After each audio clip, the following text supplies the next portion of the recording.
عشاء کی نماز کے بعد تراویح ہوتی ہے جس میں روزانہ تھوڑا تھوڑا قرآن پاک پڑھا جاتا ہے۔ اس طرح پورے ماہ میں کم از کم ایک بار پورا قرآن شریف سننے کو مل جاتا ہے۔ جب رمضان کا آخری ہفتہ آتا ہے تو 21 رات شروع ہونے سے پہلے اعتکاف کی نیت کرتے مسجد میں قیام کرتے۔ یہ اعتکاف سنت ہے۔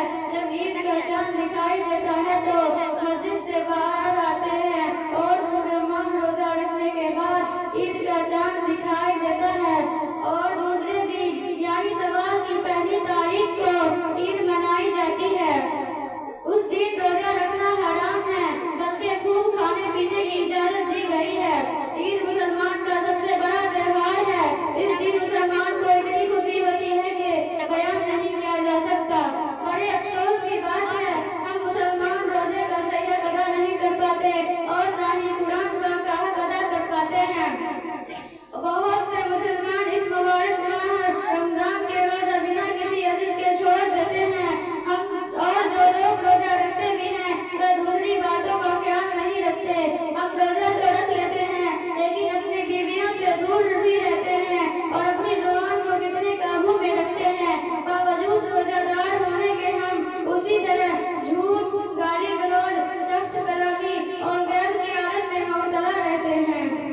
روزہ کا بہانہ بنا کر کام میں سستی کرتے ہیں، آرام پر آرام کرتے ہیں۔ ہمارے مزاج میں چڑچڑاپن پیدا ہو جاتا ہے۔ اگر ہمارے ماتحت کچھ ملازم ہو تو بات بات پر ان پر برس کرتے ہیں۔ افطار کے وقت کھانے پر ایسے ٹوٹتے ہیں جیسے بھوکا بھیڑیا بکری پر جھپٹتا ہے۔ عشاء کی نماز جیسے جیسے ادا کرتے ہیں اور تراویح کا سننا اور غور کرنا تو دور کی بات اونگ اونگ کر گرتے ہیں۔ سحری کھا کر اکثر لوگ سو جاتے ہیں اور فجر کی نماز قضا کر دیتے ہیں۔ ہمارا یہ اعمال رمضان اور قرآن کے ساتھ کھلواڑ نہیں ہے تو اور کیا ہے۔ رمضان المبارک میں قرآن پاک کی زیادہ سے زیادہ تلاوت اور اس کے مطالعہ کا اہتمام کرنے کا موقع ملتا ہے۔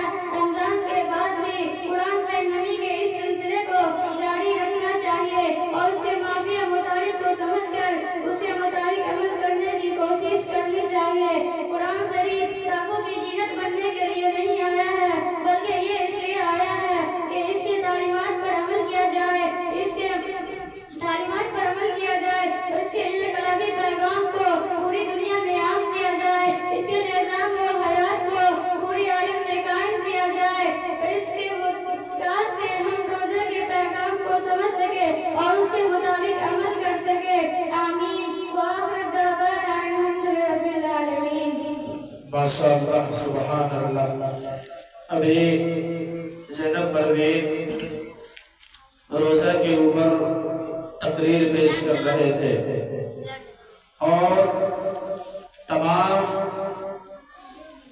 بچے کو، تمام آدمیوں کو یہ بتا رہے تھے کہ روزہ جو ہے ہم لوگوں پر فرض ہے اور کس طرح سے روزہ کا رکھنا وہ ابھی بیان کر رہے تھے۔ اللہ تعالی ہم سب کو کہنے سننے سے زیادہ عمل کی توفیق عطا فرمائے۔ آمین۔